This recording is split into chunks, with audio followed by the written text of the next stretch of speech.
Have this one slip away in walk-off fashion like that. How tough is this one to swallow?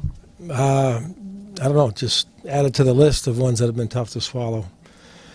You know, you try to begin to find a way to dig yourself out of the hole that we've created, and you get a lead like that. You know, you want to win those games, obviously. Just let them hang around, and you know, game the first run, we didn't catch the ball, and you know, Polka would make a mistake, and he makes us pay.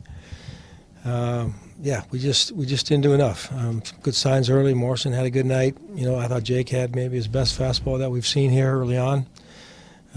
Just a couple mistakes, and you know, even down to the last hitter. You know, we got behind, and obviously, you know, a walk's better than a homer there, and you can't fault Reeder. He's been doing a good job, and he's been out there 3 days in a row, and he's taking the ball. But you know, you walk off losers.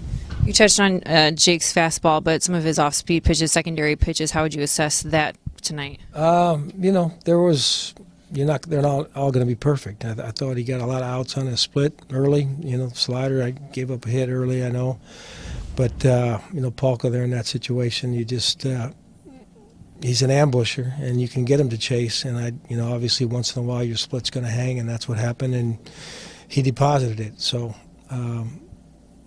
yeah, you know, I thought there was a lot of good things about what he did, but obviously he wasn't able to protect the lead. It's hard to look at the silver lining or find a silver lining, but as you said, Logan Morrison with a big night at the plate for a guy who is probably really anxious to start to contribute at the plate. What do you think that a night like this can do for him going forward? You know, it's he's been putting the work in. He's been trying some things. You know, he got a little bit lucky on the first one, but then he stayed back on the off-speed pitch for the homer. Did a nice job fighting the next at bat. So yeah, you know, the more bats you can get going, obviously we need as many as we can right now.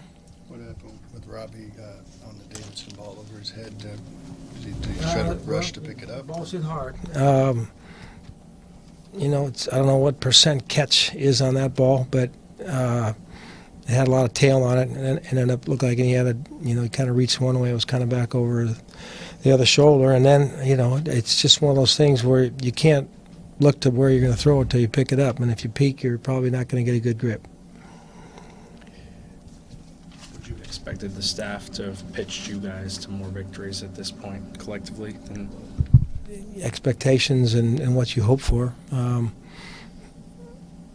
You know, there's guys that have been successful here, and they haven't probably as a whole gotten on track very consistently yet.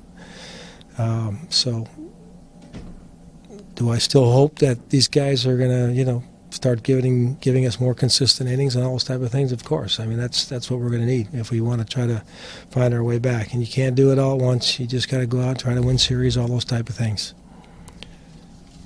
I think it's 4 walk-off losses now in 14 games. Do you worry about the cumulative effect? Sure. Yeah. You know, it's you can feel the energy when it gets sucked out. You know, there was a nice little vibe going on there. We got a couple of nice hits, and you know, Jake was throwing the ball well, and Polka's homer, and then, you know, next thing you know, you're looking at a tie game. So, yeah, it challenges you to find a way. You know, we kept talking about in the last few innings, you know, just try to find a way to win. You know, just every time we went out on the field, we couldn't get that last run to give us a lead to protect after they got even.